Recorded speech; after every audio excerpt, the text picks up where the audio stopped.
So ito mga idol, nakakita na naman ako ng paborito kong ulam nung ako'y nasa probinsya pa sa amin sa Mindanao mga idol. Dito sa Katagalugan may nangangain naman ito pero ayaw nila. At nagdalawang isip sila, pero sa amin ito mga idol, ito ang specialty namin na mga taga-bundok nakatira mga idol. Taga-bundok ako kaya ito mayroon na naman akong maulam dito mga idol. Ito po ay medyo makunat mga idol pero napakabango ng sabaw nito mga idol. Kaya kukuhanin ko to mga idol. Yan, kakaunti lang naman ito mga idol pero napaka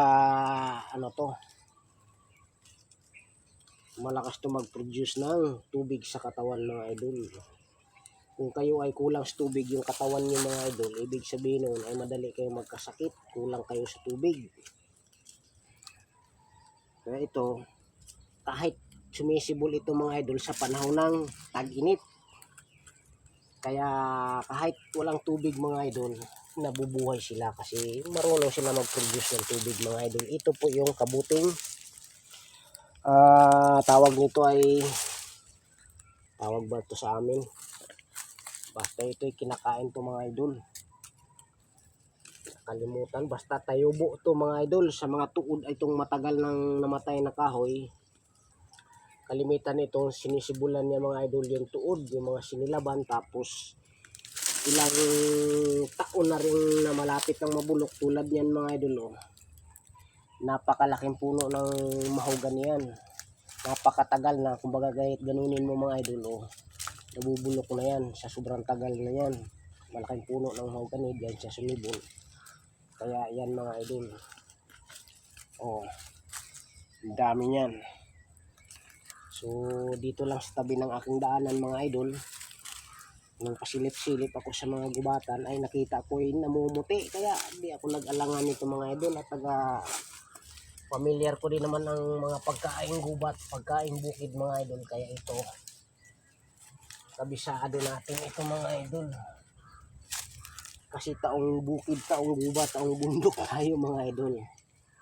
Pero maalam tayo sa mga kilos pang syudad mga idol. Unlike sa mga taga-syudad, maarte yan pag napunta sa bundok. Sabihin man ninyo ay ako'y nagsinungaling, yan po ay totoo. Walang alam ang mga taga-syudad sa mga kilos bundok. Unlike sa mga taga-bundok, pag napuntang syudad, ignorante man sa umpisa, pero pag natutunan yan mga idol, nalalamangan pa kayong mga taga-syudad. Hindi naman lahat mga idol, joke lang. Pero ito talaga ang the best ko ngayon mga idol. Pagkain ko itong napakasarap. Comment na lang kayo dyan sa baba kung alam niyo ang pangalan nito, ang nakaka-relate nito, especially sa mga subanan dyan, mga gataw buwid. Shout out sa inyo lahat, sa mga Bisaya dyan, mayong hapon, anumang oras panood ninyo, sa mga Tagalog. Buenas noches, buenas dias, sa mga Chabacano. Mapia mapita, sa mga Pagari, kung mga Maranao. Yan, mga Tausog. Mga uod, parte Sambuangan, ari na sa Baku, nangunguha ng tubo. So yan lang mga idol, salamat. Okay.